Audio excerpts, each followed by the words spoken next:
তো আপনারা অবশ্যই ভালোভাবে ঘাস ধুয়ে গরুকে খাওয়াবেন, দেখবেন আপনার গরু অবশ্যই ভালো দামে বিক্রি করতে পারবেন। আসসালামু আলাইকুম, হাই গাইস, কীরকম আছেন? আশা করি ভালোই আছেন। আজকে আমি দেখাবো আপনাদের এই যে গরুকে কিভাবে কাঁচা ঘাস খাওয়ানি হয়। আসলেও এই কাঁচা ঘাসটা হইতেছে আপনার এই কাঁচা ঘাসের বিষয়টা নিয়ে আজকে আলাপ আলোচনা আপনাদের সাথে। কাঁচা ঘাসের বিষয় নিয়ে আলাপ আলোচনা কি, আপনারা যখন ঘাস ছিলে নিয়ে আসেন বা আপনারা যখন ঘাস কেটে নিয়ে আসেন, অবশ্যই আপনারা ঘাসটাকে ধুয়ে দিবেন। আর ঘাসটাকে ধুয়ে দেওয়ার কারণ হলো ঘাসটা বিভিন্ন জায়গাতে ঘাস জন্ম নেয়, আর বিভিন্ন জায়গা থেকে আপনারা ঘাসটা তুলে নিয়ে আসেন, ছিলে নিয়ে আসেন, কেটে নিয়ে আসেন। তো আপনারা যদি তুলে ছিলে কেটে নিয়ে আসেন তাহলে দেখা যায় বিভিন্ন জায়গাতে পায়খানা করিত ঘাসের উপরে। তো ওই পায়খানা চড়ই পায়খানা করে, পাখি পায়খানা করে, কাক পায়খানা করে, বিভিন্ন রকমের পশু পাখি পায়খানা করে ঘাসের উপরে।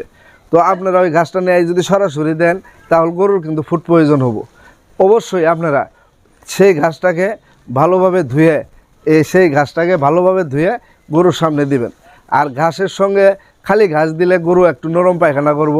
আর যদি আপনারা এই ঘাসের সঙ্গে যদি আপনারা অবশ্যই একটু খের কাটি কাটি যদি দিয়ে একটু ভুসি দিয়ে ঘাস আর খের এক জায়গাত করি একটু নাড়াচাড়া করে যদি গরুকে খাওয়ান, অবশ্যই আপনারা দেখবেন এই গরুর পেট ভালো থাকবো, গরুর লিভার ভালো থাকবো, পায়খানা গরুর যে পায়খানা করব সে পায়খানাটা নরম হবো না, সে পায়খানাটা শক্ত হবো।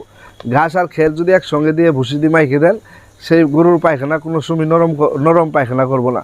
তো আপনারা অবশ্যই ঘাস খাওয়ানোর আগে ঘাসকে ভালোভাবে ধুয়ে নেবেন, ধুয়ে তারপরে গরুকে খাওয়াবেন।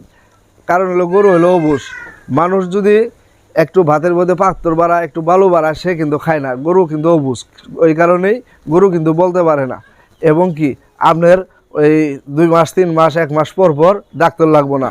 যদি ডাক্তার থেকে বেঁচে থাকতে চান আর ডাক্তার যদি না আনতে চান আপনার গরুর খামারে বা আপনার গরুর বলগ, তাহলে অবশ্যই আপনারা ঘাস ধুয়ে দিবেন।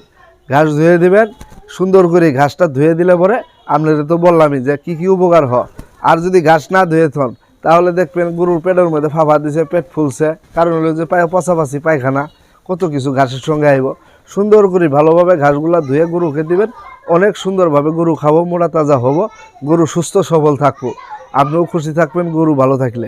তো অবশ্যই গাইস, আপনাদের যদি আমার এই ভিডিওটা অবশ্যই একটু ভালো লাগে থাকে তাহলে অবশ্যই একটা সাবস্ক্রাইব, একটা বেল আইকন বাজায় দিবেন, আর একটা লাইক করবেন।